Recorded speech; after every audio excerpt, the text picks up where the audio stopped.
true mentor, my guiding moonlight.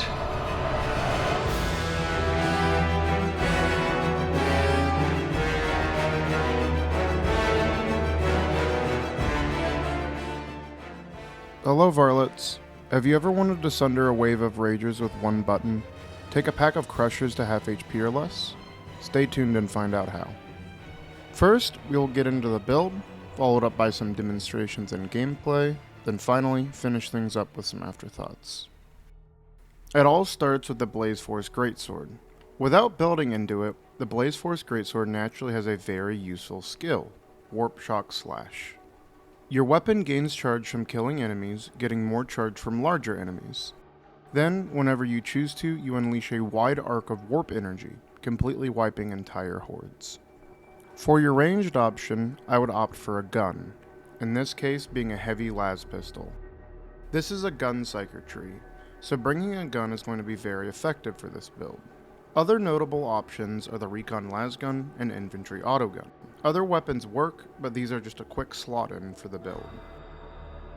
Now let's get into the most important part of the build other than the weapon. The Blaze Force Greatsword has a blessing called Warp Slice.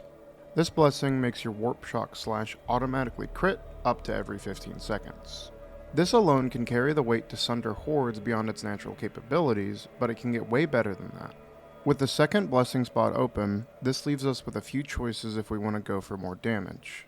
Unstable Power and Precognition are the two we can look to for more damage. Unstable Power, unlike what it says, actually gives a lot more than it states. It is actually 5% strength per 20% of peril.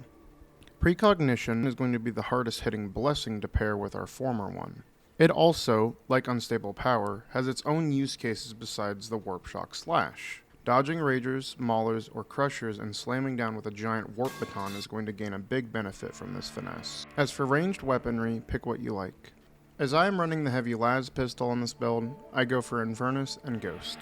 Infernus is a no-brainer blessing, and Ghost just allows you to not need empathic evasion, which gives you another talent point to spend elsewhere.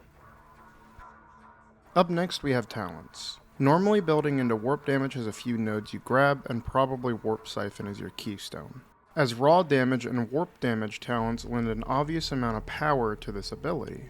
But taking into account that we now have a reliable way to make it crit, this means that stats such as critical damage and even finesse will add to this build. This makes it possible to move away from the traditional Warp Siphon build and into Disrupt Destiny with Scryer's Gaze as our active.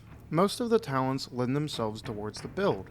Raw damage from Scryer's Gaze, finesse if we grab Precognition, and Disrupt Destiny stacks that give us bonus critical damage. At the apex of our buffs, we get a total of 40% raw damage, 30% finesse damage, and 50% critical damage from just 4 talents.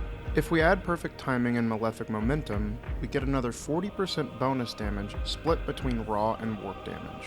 As you can already begin to tell, the buffs keep stacking, as does the damage. For the rest of the talent nodes, we delve deep into other damage nodes above the other 2 keystones. This is where the build gets greedy. By simply ignoring some of these nodes, we can make a much more robust build. But that's not what we are here for. We are here for calling upon the warp to destroy whatever is in our path. Now I'm going to show you some raw on-paper damage numbers to show the differences between blessings and builds. Up first, we have a no-talent build with 2 charges. Second, a full normal build with 2 charges. And finally, my build with 2 charges. Now I'm just going to show a few clips of the build in action.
As said earlier in the video, this performs as your standard Gunpsyker.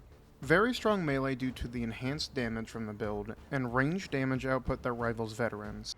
Aside from the greedy talent and blessing choices, this build should be very similar to others like it. This build, you should be trying to achieve those 1 to 2 bar special attacks. While not always the best move, you may certainly use it without the charge. In fact, with 0 charges and the auto crit blessing, you almost instantly kill basic infected.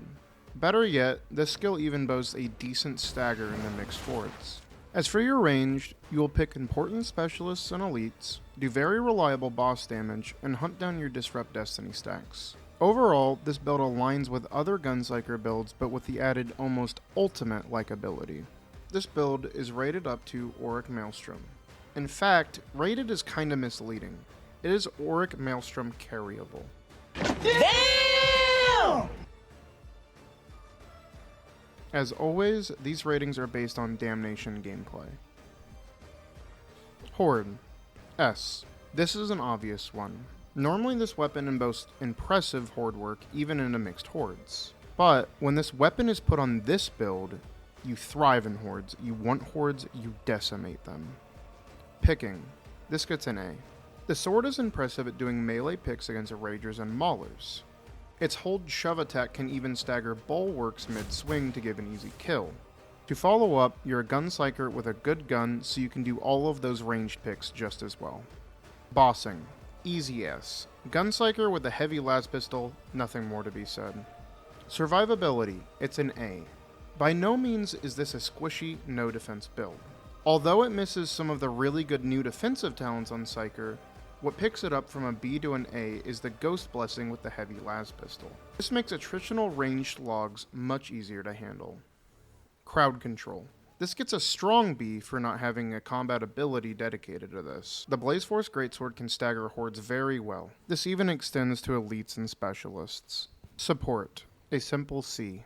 Only because you can use your Warp Shock Slash to clear a revive spot in an instant on top of the stagger on enemies it doesn't kill. Leaving us with a total score of a B+. All while just looking for raw damage on this special attack. That's about it for my Warp Carver build. If any of you have watched the previous guide video, let me know down in the comments if the format is any better. As always, consider subscribing if you want to see more content like this. Thanks for watching, and see you on Atoma Varlets.